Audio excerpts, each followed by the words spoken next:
me ha tocado dar la clase sobre desnutrición en pediatría. Vamos a hablar específicamente de desnutrición severa en pediatría. Eh, vamos a hablar un poco del diagnóstico, un poco de la fisiopatología y también del manejo del desnutrido severo según la normativa internacional. Bueno, la desnutrición va a estar dentro de las principales causas de muerte en la infancia en el mundo. Muchas veces no directamente como desnutrición, sino acompañando a otros procesos, sean infecciosos o de otra índole. La desnutrición va a generar una respuesta inmunológica deficiente en todos los pacientes que la presentan, motivo por el cual va a ser un factor de riesgo importante para mortalidad en la edad pediátrica. De esta respuesta inmunológica vamos a conversar más adelante. ¿Cómo podemos definir la desnutrición? Es un síndrome sistémico resultante de la deficiencia de nutrientes esenciales en el organismo, cuya expresión clínica y potencial reversibilidad es dependiente a la magnitud de esta deficiencia. Mientras mayor deficiencia de un micronutriente o de un macronutriente, mayor compromiso a nivel de nuestro paciente. Para hablar un poco de desnutrición severa en pediatría, no tenemos mucha literatura.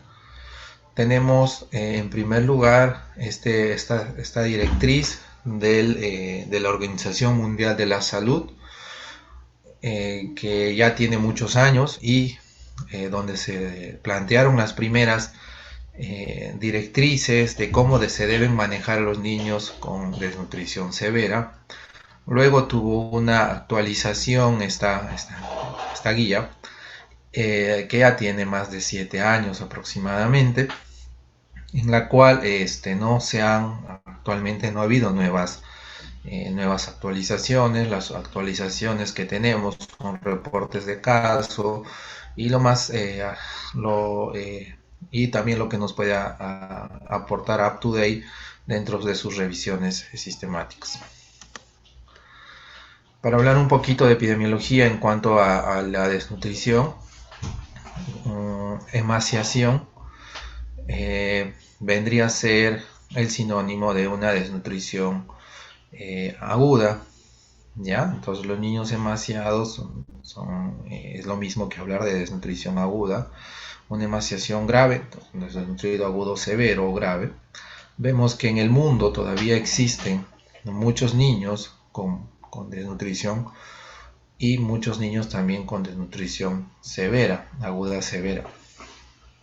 Cuando se habla de retraso del crecimiento, si el problema está relacionado a la parte nutricional, vamos a tener niños con desnutrición crónica. Vamos a hablar que en el mundo todavía existen muchos niños con desnutrición, ¿no? Otra entidad que cada día aumenta más es el sobrepeso y la obesidad, el cual cada día está ascendiendo y también viene a ser un problema nutricional. 45% de todas las muertes en niños menores de 5 años tienen relación con la desnutrición. Por eso es importante conocer la desnutrición, diagnosticarla y tratarla, no solamente desde el punto de vista nutricional, sino como poder corregir un problema inmunológico en estos tipos de pacientes. En nuestro país también existe desnutrición, tanto aguda como crónica. Está habiendo reducción de tasas de la desnutrición aguda, como vemos acá en Ucayali, de 1.5 a 1.4. La desnutrición aguda, de la desnutrición crónica también está habiendo una pequeña reducción, ¿ya? Probablemente con la pandemia y todos los problemas sociales, económicos que ha traído, pues de repente vamos a tener más niños con desnutrición aguda y crónica, que seguramente no pronto las estadísticas nos van a informar. ¿Qué podemos hablar de la desnutrición? Que es una enfermedad de la pobreza generalizada, de malas condiciones higiénicas y agravada por disparidades socioeconómicas. Está asociado generalmente a problemas políticos, económicos, y mientras existan todavía estos tipos de problemas sociales en el mundo y en nuestro país, pues probablemente vamos a seguir teniendo niños con desnutrición. La mayoría de los niños con desnutrición van a ser identificados no porque el familiar o quien cuide de ellos venga a la evaluación porque sospeche de un paciente desnutrido. Generalmente estos niños son captados durante la evaluación de otros procesos, como los procesos infecciosos agudos. Generalmente estos niños van a venir a la evaluación porque van a estar infectados o van a cursar otra entidad diferente a la desnutrición como motivo de consulta. Entonces, ¿cómo podemos definir a los niños con desnutrición severa? Antes de definir, yo quería comentarles que la desnutrición severa generalmente se va a producir en un grupo etario. Se va a producir en el grupo etario entre los 6 meses y los 5 años. ¿Ya? Generalmente en el inicio de la alimentación complementaria es donde por diferentes cosas como una mala orientación, pobreza, de repente desconocimiento de los padres, inician con el problema nutricional. Entonces en este grupo es donde hay mayor incidencia y es donde se ha podido estudiar mejor a los niños con desnutrición. Entonces en este grupo se ha podido hallar algunos parámetros que quizás todavía no se han planteado en otros grupos etarios, y estos son los que vamos a mencionar. Por ejemplo, para yo diagnosticar desnutrición aguda moderada, yo voy a decir que el paciente presenta esta entidad si el perímetro braquial, PB es perímetro braquial, se encuentra entre 11.5 y 12.4 centímetros. O si los Z-score de peso para la talla se encuentran entre menos 2 a menos 3 desviaciones estándar. Yo voy a decir que un niño tiene una desnutrición aguda severa si el perímetro braquial está menos de 11.5 centímetros del perímetro braquial, o que los Z-score de peso para la talla están en menos 3 desviaciones estándar. O que además tengan edema con fobia bilateral. La presencia de edema es una característica del desnutrido agudo severo. No en todos, pero la presencia de edema con fobia bilateral hace automáticamente el diagnóstico de desnutrido agudo severo. Es decir, si yo tengo un niño que cumple criterios de desnutrición aguda moderada, pero tiene edema con fobia bilateral, automáticamente el diagnóstico es desnutrición aguda severa. La presencia de edema hace el diagnóstico de desnutrición aguda severa. Entonces, en los niños entre 6 meses y 5 años podemos utilizar estas, sobre todo lo del perímetro braquial. En los niños menores de 6 meses todavía no se han validado el perímetro braquial. Ya las tablas del perímetro braquial todavía no están validadas, entonces vamos a utilizar el peso para la talla, ¿no? Menos 3 desviaciones estándar del peso para la talla, vamos a diagnosticar desnutrición aguda severa, y en mayores de 5 años menos 3 desviaciones estándar, ¿ya? Entonces con estos parámetros vamos a poder llegar al diagnóstico de desnutrición aguda severa. ¿Cómo yo puedo medir el perímetro braquial entre el acromion y el olecranon, trazo una línea media, y en la parte media hago la medida del perímetro braquial.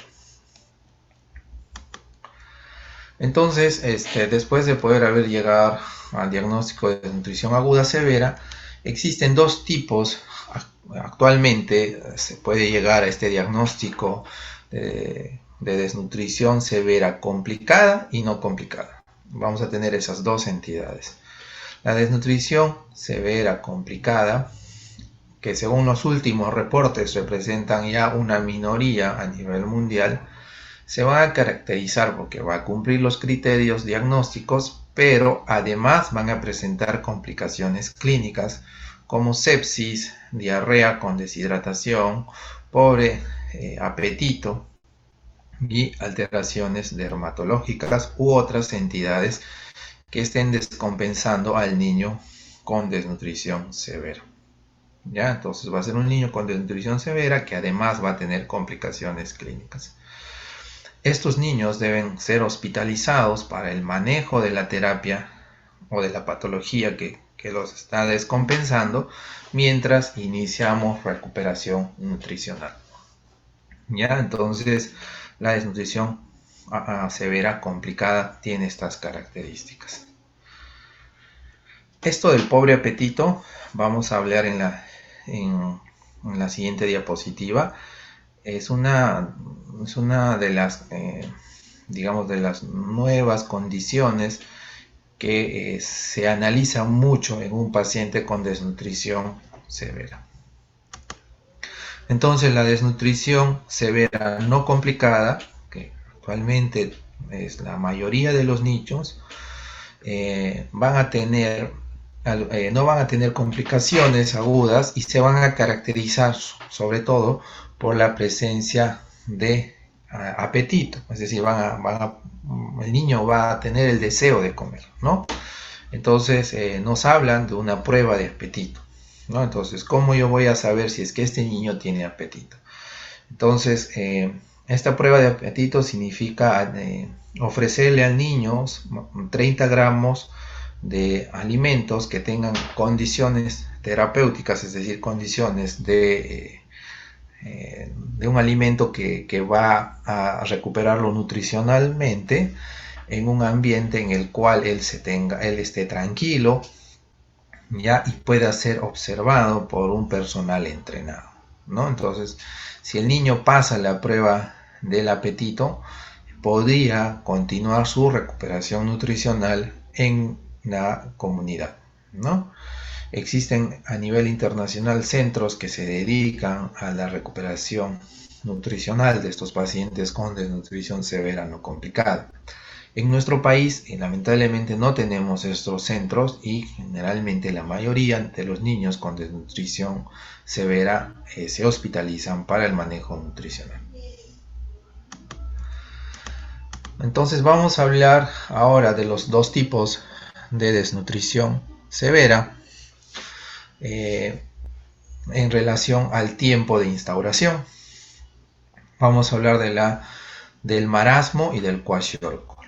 El marasmo va a ser el extremo de la desnutrición crónica, es decir, va a ser la forma más severa de la desnutrición crónica, y esta va a ser más fácil, vamos a poder identificarla por las características en cuanto a perímetro braquial y Z-score.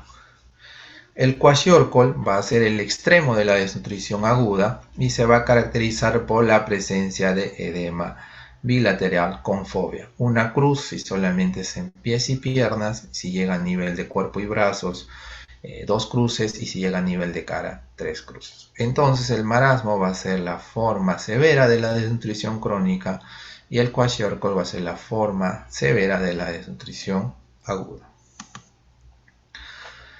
Vamos a hablar un poquito de la fisiopatología del desnutrido crónico severo, es decir, del niño con marasmo. ¿Qué pasa en estos niños? Al tener un balance negativo, es decir, va a haber poca ingesta de alimentos, ¿no? Entonces el niño, como esto va a ser crónico, es decir, va a ser de mucho tiempo, va a ser de a pocos, y durante un tiempo prolongado, el niño va a generar una adaptación a esta pobre ingesta, ¿no? Va a empezar a generar mecanismos de adaptación hacia este balance negativo, ¿no? Va a decir, bueno, la poca energía que recibo, las pocas calorías que recibo, no lo voy a utilizar en ganar peso, ¿no? Entonces voy a perder peso, voy a atrofiar algún tejido muscular, ¿no? Entonces como mecanismo de adaptación. La energía que tengo no la voy a utilizar en generar calor, ¿no? Entonces voy a vivir en hipotermia. Y el hierro que recibo no lo voy a utilizar como parte de la hemoglobina, sino como parte de otros procesos en los cuales yo necesito para seguir con vida. Este proceso de adaptación se llama homeorexis. Así como tenemos el concepto de homeostasis, tenemos homeorexis, ya que es la adaptación a una condición patológica. Entonces estos niños empiezan a tener un proceso de adaptación a un balance negativo y esto se conoce como homeorexis. Entonces la homeorexis va a tener todas estas características ya hemos mencionado. El niño no va a crecer, no va a desarrollarse, ya solamente va a utilizar la poca energía para mantenerse vivo. En cambio, el paciente con desnutrición aguda severa, ¿ya? El balance negativo es agudo, ¿no? Y al niño no le permite un periodo de adaptación. Entonces, si este niño no le permite entrar en homeorexis y el niño empieza como parte de esta descompensación aguda, empieza a tener edema, empieza a vivir en hipotermia, puede presentar hipoglicemia, se predispone más a los procesos infecciosos, por hipovitaminosis, va a generar alteraciones en piel y faneras. Entonces este niño va a ser un paciente que va a tener el riesgo de complicarse más, la mortalidad también va a aumentar más en estos niños. Entonces cuando yo tengo un paciente que entra en desnutrición, voy a ver que lo que primero se va a comprometer va a ser el peso, luego la talla y al final el perímetro cefálico, ¿no? Entonces, este va a ser más o menos la evolución en cuanto a las pérdidas de antropometría en los pacientes con desnutrición. Acá vamos a hablar algunas características o algunas diferencias entre los dos, entre el kwashiorkor y el marasmo. ¿Ya? El kwashiorkor, en ambos generalmente va a haber un insuficiente crecimiento, van a ser pequeños. La emaciación va a estar más presente en el marasmo, es decir, van a ser niños más delgados, ¿no? Como este niño. Edema va a ser más característico del kwashiorkor. Cambios en el cabello, es más común en el kwashiorkor, vamos a encontrar el famoso signo de la bandera, que van a ser de coloración en algunas zonas del cabello. Los cambios mentales también va a ser más frecuente en el kwashiorkor, ¿ya? Las dermatosis, como estas que acá vemos, es más común en kwashiorkor. La dermatitis pelagroide por hipovitaminosis va a ser más común en el kwashiorkor. El apetito va a estar más comprometido también en el kwashiorkor. La anemia también va a ser más, vamos a tener mayor anemia en el paciente con kwashiorkor. La grasa subcutánea va a estar mayor en el paciente con marasmo. Son pacientes generalmente delgados, con ausencia casi de tejido celular subcutáneo. A nivel de rostro, el kwashiorkor puede tener edema y los niños con marasmo van a ser aquellos niños delgaditos, con cara de viejitos, como en otras literaturas los llaman, ¿ya? Y infiltración grasa va a haber más comúnmente en el kwashiorkor que en el marasmo. Entonces, ¿Cuáles van a ser las diferencias entre un niño desnutrido de un niño eutrófico? Como hemos visto, las proporciones relativas de distintos, va a haber diferencia en las proporciones relativas entre órganos y los tejidos, ¿no? Van a ser diferentes. La composición química también va a ser diferente, ¿no? Entonces, por lo tanto, todos los niños con desnutrición van a responder de forma diferente al estrés de cualquier naturaleza, sea sepsis, sea deshidratación, sea hipoglicemia, hipotermia, qué sé yo, cualquier afectación sobre el niño con desnutrición, este niño va a responder de una forma diferente frente a estas noxas. Para comentar un poquito de este periodo de adaptación que empieza a tener los niños con desnutrición, generalmente a nivel cardiovascular van a reducir el gasto cardíaco y el volumen sistólico. Generalmente la presión arterial es baja, reduce la perfusión renal y el tiempo de circulación. A nivel del hígado se reduce la síntesis de todas las proteínas, ¿ya? De todas las proteínas, tanto estructurales como proteínas que se dedican al problema inmunológico, etc. La producción de energía va a ser más lenta porque se va a utilizar como sustrato a la galactosa y a la fructosa. A nivel gastrointestinal, la mucosa intestinal va a estar atrofiada, todo el borde en cepillo probablemente va a estar atrofiado y por lo tanto la absorción de nutrientes va a verse reducida. A nivel del sistema inmunológico, todos los aspectos de la inmunidad van a estar disminuidos, ¿ya? Los aspectos o la respuesta de fase inmune generalmente está alterada. Es decir, estos niños, por ejemplo, si están en un proceso infeccioso, probablemente no van a hacer fiebre. Si están cursando también un proceso infeccioso, no van a hacer leucocitosis. Si están con neumonía, a veces ni taquimia compensatoria hacen, ¿no? Entonces toda la respuesta inmune de fase aguda va a estar alterada. A nivel endocrinológico, los niveles de insulina van a estar reducidos y van a tener pobre tolerancia a los cambios de niveles de glucosa. Por eso hay que tener mucho cuidado cuando vamos a iniciar alimentación con estos niños para no generar hiperglicemias o hipoglicemias.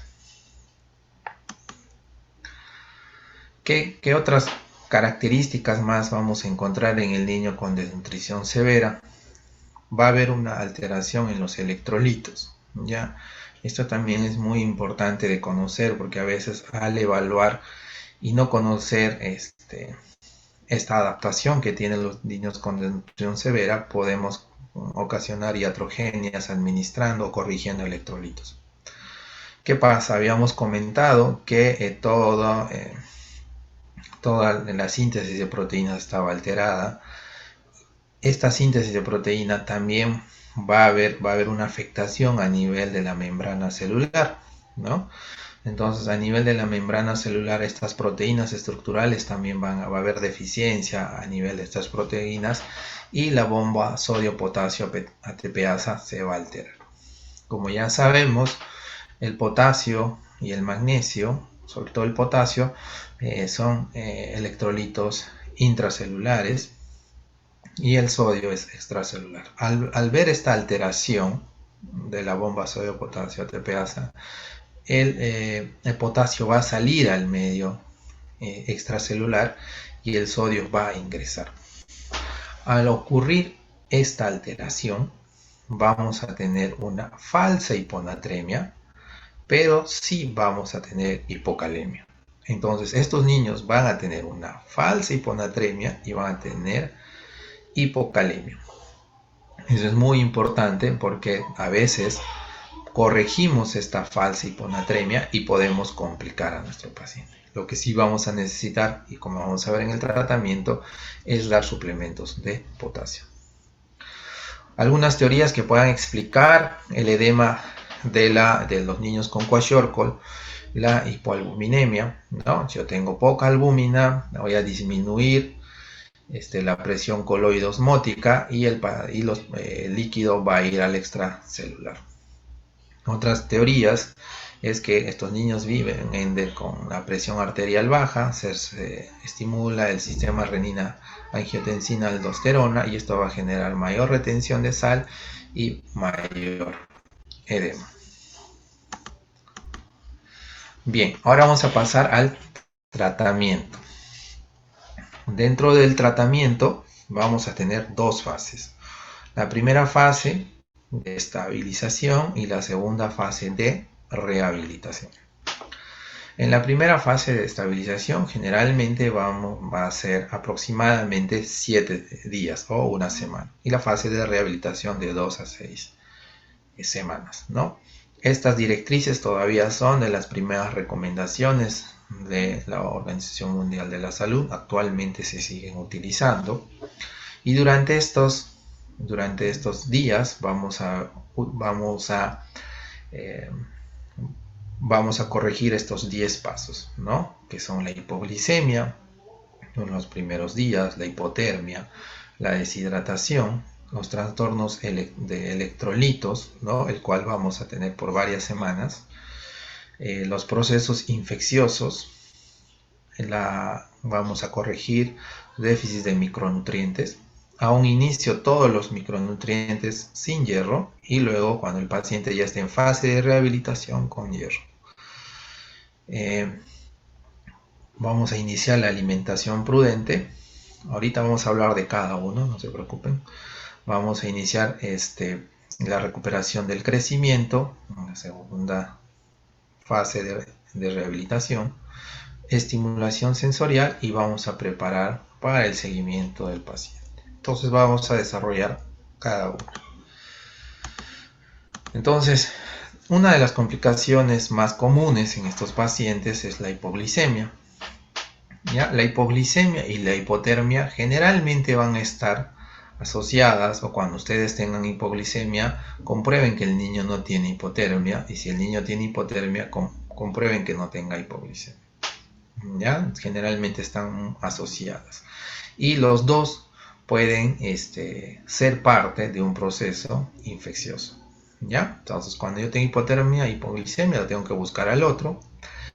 La hipoglicemia se puede precipitar por ayuno prolongado. ¿Ya? El niño, si está dejando de comer más de 4 a 6 horas, puede hacer una hipoglicemia, o también, como comentaba, puede ser parte de un proceso infeccioso. Los signos de hipoglicemia van a ser hipotermia, apnea, anorexia, apatía o letargo, ¿no?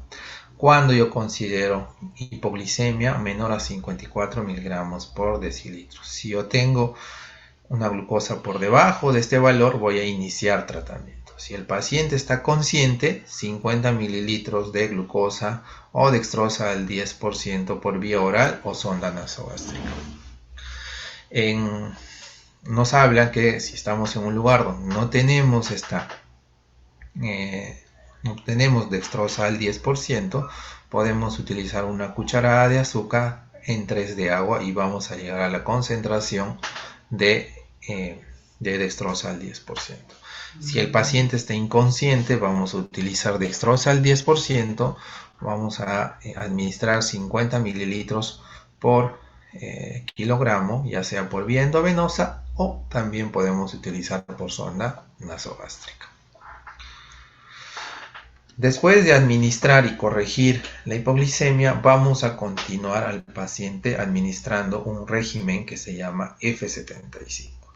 F75 es una fórmula especial para los pacientes con desnutrición, el cual lo vamos a comentar más adelante, ¿no? Es un régimen que vamos a administrar esta fórmula cada 2 horas durante los primeros días y luego vamos a ir espaciando poco a poco.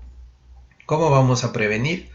Vamos a alimentar al niño cada 2 horas desde el inicio y si es necesario después de terminar la rehidratación o durante la rehidratación. Eso también vamos a ver en un momento. Otra cosa importante es que cuando vamos a alimentar a los niños se van a hacer cada 2 horas al inicio y esto no puede parar durante la noche, ¿no? Durante la noche también se debe seguir alimentando al niño, ya sea por vía oral o por sonda nasogástrica. La hipotermia vamos a considerar menor a 35.5 grados rectal o menor a 35 tomando la temperatura axilar.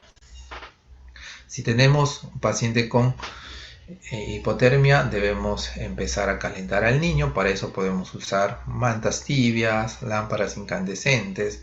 El contacto con la madre también va a generar calor. Y tenemos que medir la temperatura cada 2 horas hasta llegar a mayor de 36.5 grados centígrados. Si hay hipotermia, también hay que comprobar si hay hipoglicemia y buscar procesos infecciosos que estén generando esta descompensación. ¿Cómo prevenir? Igual alimentando al niño y mantenerlo caliente, evitando que esté mojado, cambiando la ropa, ¿no? Los pañales, etcétera, manteniéndolo caliente al paciente. En cuanto a la deshidratación,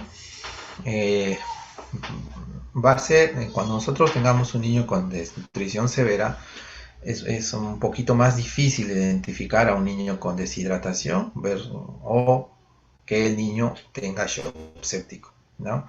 Es un poco difícil, pero podemos tener algunas características. Por ejemplo, si yo pienso que el niño está entre estas dos entidades, voy a administrar, voy a corregir la deshidratación, ¿no? Voy a corregir la deshidratación. Generalmente voy a utilizar la vía oral, ¿ya? Puedo utilizar una solución que se llama Resomal, que ahorita vamos a ver las características del Resomal, de 5 mililitros por kilo cada 30 minutos durante 2 horas por vía oral o sonda nasogástrica, ¿no? Si el niño después de la rehidratación, el niño sale del trastorno del sensorio, mejora la perfusión periférica, mejora las funciones vitales, pues probablemente sea la deshidratación, estos signos que esté presentando. Pero si el paciente después de rehidratarlo sigue con estos signos sospechosos de shock, pues voy a pensar que el niño está chocado. Este shock puede ser hipovolémico o puede ser séptico, ¿ya? Si es un shock hipovolémico, voy a iniciar bolos de 5 mililitros por kilo durante 1 hora y si no hay mejoría, un segundo bolo. En los niños con desnutrición severa, generalmente la administración de líquidos es mucho más lenta, ¿ya? Probablemente en otras entidades de manejo de shock no sea el mismo volumen y no sea el tiempo del que estamos mencionando, ¿ya? ¿Por qué? Porque estos niños generalmente pueden pasar rápidamente de la deshidratación a la sobrehidratación, ¿ya? Entonces hay que tener mucho cuidado cuando se manejan a los niños con desnutrición y estamos evaluando deshidratación. Volvamos al caso que estamos en una deshidratación. Después de administrar estos 5 mililitros por kilo de Resomal por 2 horas, vamos a dejar como mantenimiento o para corregir esta deshidratación 5 a 10 mililitros por kilo por hora, ya sea por 4 a 10 horas. Esto va a depender de que los signos de deshidratación vayan desapareciendo.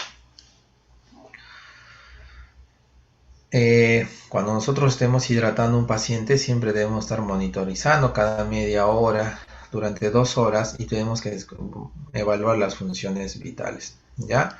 La frecuencia cardíaca, la frecuencia respiratoria, la diuresis, la defecación y el vómito, ¿no? Para ver si no nos estamos pasando hacia una sobrehidratación.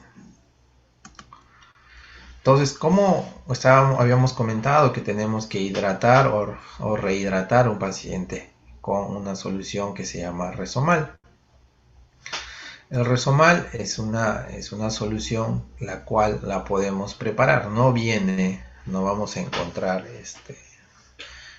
preparado el resomal. El resomal generalmente se prepara. ¿Y cómo vamos a preparar resomal? Todos conocemos las sales de rehidratación de la Organización Mundial de la Salud. Para los que no conocen, generalmente son unos sobres que se utilizaban antes para hidratar a los niños. Normalmente se preparaba en 1 litro de agua actual. En este caso vamos a prepararlo en 2 litros de agua. Después de haber preparado en 2 litros de agua, vamos a agregar 50 gramos de sacarosa. Ya es aproximadamente 4 cucharadas de azúcar. Y vamos a agregar 40 mililitros de una solución que se llama mezcla mineral, ¿no? En esta mezcla mineral vamos a darnos cuenta que son algunos micronutrientes y algunos electrolitos, ¿no? Que generalmente tenemos problemas durante o con los pacientes con desnutrición severa, ¿no? Habíamos hablado de, por ejemplo, el magnesio, habíamos hablado del potasio, ¿no? Entonces tienen alta concentración de estos minerales. Otros como zinc, cobre, son los que más déficits van a tener. Entonces, no hay en todo sitio esta mezcla mineral. Si no tengo mezcla mineral, ¿qué cosa agrego a mi preparación? Puedo agregar algo, puedo agregar alguna solución de cloruro de potasio, por ejemplo, cloruro de potasio al 20%. Puedo agregar, saco la cantidad de mililitros que corresponda a 50 miligramos y esto voy a agregar a esta solución y con eso preparo mi resomal. ¿Ya? Entonces la característica del resomal es que tiene una buena cantidad de glucosa en relación a la cantidad de suero, ¿ya? Tiene una buena cantidad de glucosa, tiene sodio, poco sodio y tiene bastante potasio y magnesio. Esa es la característica del resomal. En cuanto a lo que habíamos hablado de los electrolitos, hay que recordar siempre que hay un exceso de potasio corporal, ¿ya? Aunque hay hiponatremia en la evaluación de los electrolitos séricos, no se debe corregir la hiponatremia y sí debemos corregir la hipopotasemia y la hipomagnesemia. Pero esto se hace en forma lenta, no se corrige haciendo retos de potasio ni de magnesio. Se dan suplementos y esto generalmente se va a ir corrigiendo en semanas. En cuanto a los procesos infecciosos, todo paciente con desnutrición severa está potencialmente infectado hasta no demostrar lo contrario. Generalmente se utilizan antibióticos de amplio espectro. Ya hay que recordar que los niños no van a darnos signos clásicos de infecciones y no hay estudios que puedan avalar el uso o no uso de antibióticos. En este caso se ha visto que el uso de antibióticos mejora la supervivencia. ¿Qué antibióticos puedo dar? Las guías de la OMS hablan de ampicilina y gentamicina, pero las nuevas recomendaciones nos dicen si vivimos en un lugar con alta resistencia a estos medicamentos, mejor utilizamos un antibiótico de mayor espectro como ceftriaxona. Si el niño presenta diarrea prolongada, podemos agregar metronidazol. Y si sospechamos o encontramos parásitos intestinales, podemos administrar mebendazol. Si tengo un paciente con VIH, podemos iniciar terapia antirretroviral después de estabilizar las complicaciones metabólicas y sépticas, ¿no? Después de estabilizar o tratar estas complicaciones, vamos a utilizar terapia antirretroviral. Si sospechamos de tuberculosis, vamos a buscar tuberculosis y vamos a iniciar tratamiento. En cuanto a micronutrientes, recuerden que tenemos que administrar hierro a partir de la segunda semana o cuando el niño haya empezado la fase de rehabilitación. Al inicio del manejo del paciente vamos a utilizar vitamina A los días 1, 2 y 14. Vamos a utilizar dosis de 200.000 unidades internacionales en mayores de 2 meses, 100.000 entre 6 y 12 meses, 50.000 entre 0 a 5 meses. Y durante 2 semanas vamos a administrar ácido fólico, zinc, cobre y hierro cuando el paciente ya esté en fase de rehabilitación, que es lo mismo que cuando esté iniciando ganancia de peso.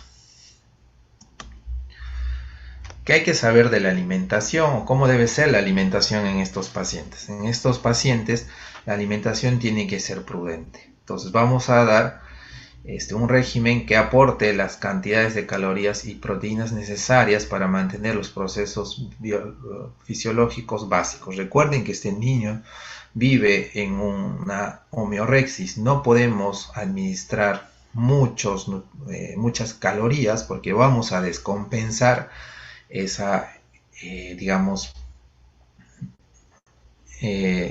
esa adaptación que ha tenido el paciente, ¿ya?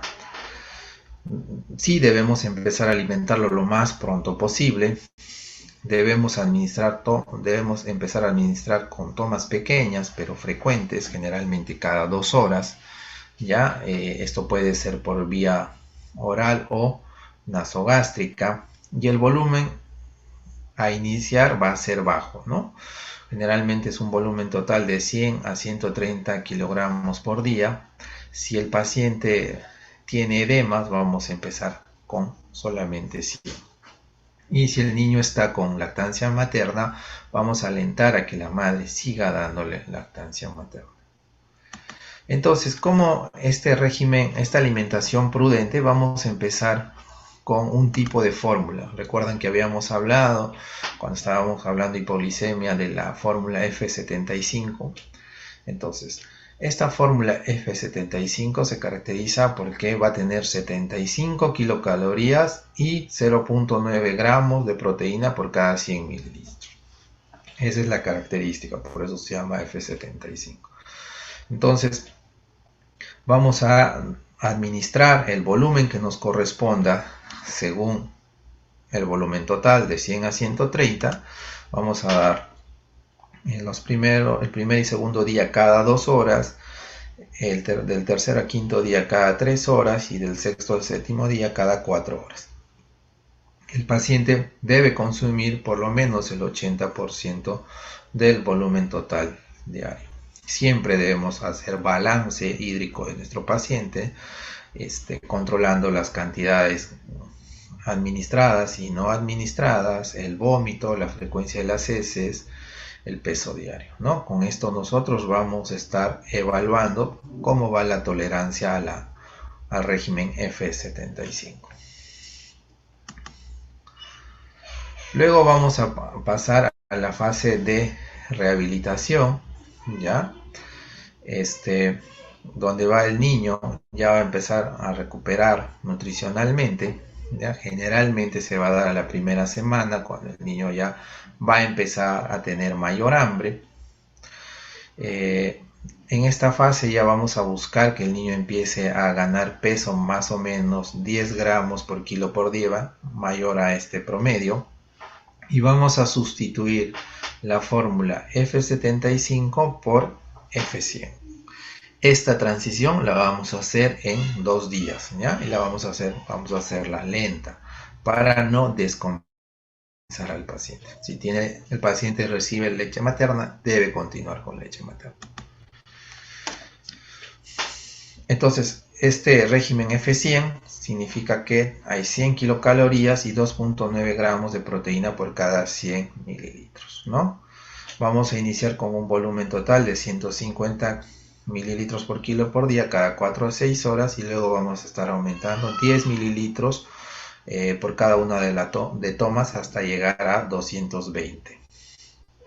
Nosotros igual vamos a controlar funciones vitales y vemos que la frecuencia respiratoria aumenta y la frecuencia cardíaca también aumenta, más de 25 la cardíaca y la respiratoria más de 5, tengo que reducir el volumen. Significa que estoy haciendo mi transición muy rápida, ¿no? Entonces voy a reducir el volumen Voy a reiniciar nuevamente con 16 mililitros por kilo por toma, cada 4 horas por 24 horas, y luego voy a estar aumentando según este esquema.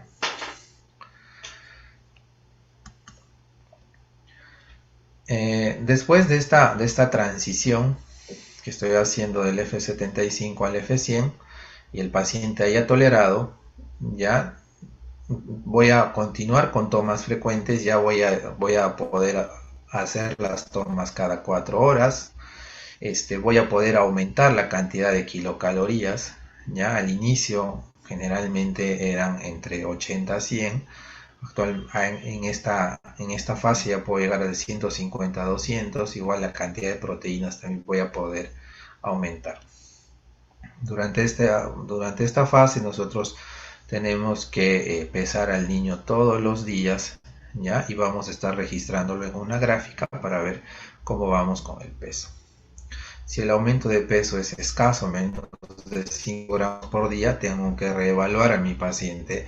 Tengo que ver si le estoy dando la cantidad necesaria de alimentos, si se está alimentando durante la noche, si está cursando con un proceso infeccioso que no le deja, que no le permite mejorar su peso. Entonces tengo que reevaluar. ¿Ya? Si está entre moderado y bueno, pues puedo continuar con mi recuperación nutricional. Además, durante este proceso tengo que estimular a mi paciente, ¿no? Tengo que empezar a hacer estimulación sensorial. Recuerden que la malnutrición grave va a generar una alteración en el desarrollo mental y conductual. Entonces tengo que mejorar a través de estimulación. Tengo que generarle un ambiente afectuoso al niño, ¿ya? Nos recomiendan hacer ludoterapia estructurada 15 a 30 minutos al día para que el niño a través del juego empiece a tener nuevas actividades, ¿ya? Y sobre todo involucrar a la madre durante esta etapa.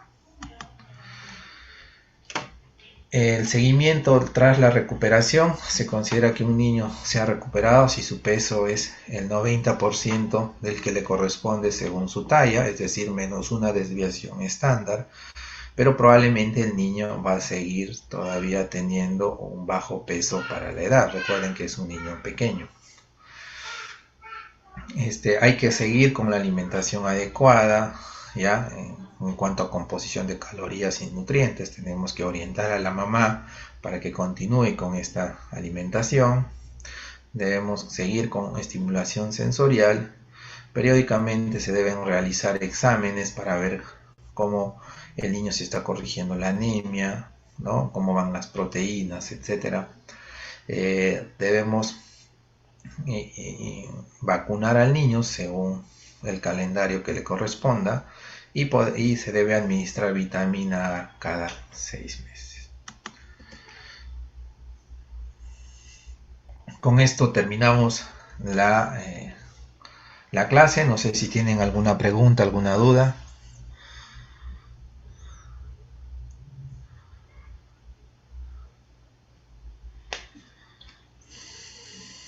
Doctor, una pregunta. Escucho. Sí. ¿También se aplicaría el uso de otras vitaminas aparte de la vitamina A que está mencionando al final? O sea, ¿a qué te refieres? ¿A los demás micronutrientes como zinc, cobre, ácido fólico, estos de acá? Sí, más o menos. O sea, generalmente a las 2 semanas tú ya has cubierto las necesidades de esto. Si es que tú durante tu evaluación encuentras déficit de algún otro micronutriente, sí se debería administrar, ¿no? Si es que documentas déficit de algún otro micronutriente, sí se debería administrar. Pero estos son los más comunes, que generalmente presentan déficit.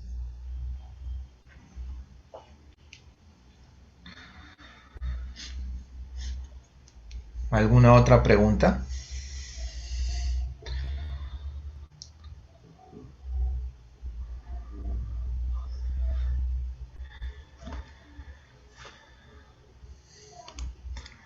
Muy bien. Si no hay otra pregunta, con eso terminamos la clase de hoy. Solamente comentarles que la desnutrición sigue siendo un problema de salud pública en nuestro país. Siempre hay que estar atentos frente a la evaluación de estos niños, y como hemos visto, estos niños tienen características especiales, el cual nosotros debemos conocerlas para al momento de atenderlos poder ayudarlos realmente y no en vez complicarlos, ¿no? Ha sido un gusto hacer la clase de hoy. Lamentablemente mi plataforma de la plataforma de la universidad parece que no estaba registrado en el curso o no sé qué pasó, por eso no la pude colgar. Para la siguiente clase probablemente ya no haya este problema. Ya agradezco a todos por la presencia, y si no hay más preguntas, eso sería todo por hoy. Gracias, doctor. Doctor, disculpe, Sí, pues por favor, ¿no te escucho? que si por favor podría compartir sus diapositivas. No, claro, yo les voy a enviar las diapositivas, no se olvide, no se preocupen. Igual lo he dejado grabando, no sé si se va a subir a la nube de la universidad. Igual voy a tratar de compartir el link. ¿Ya?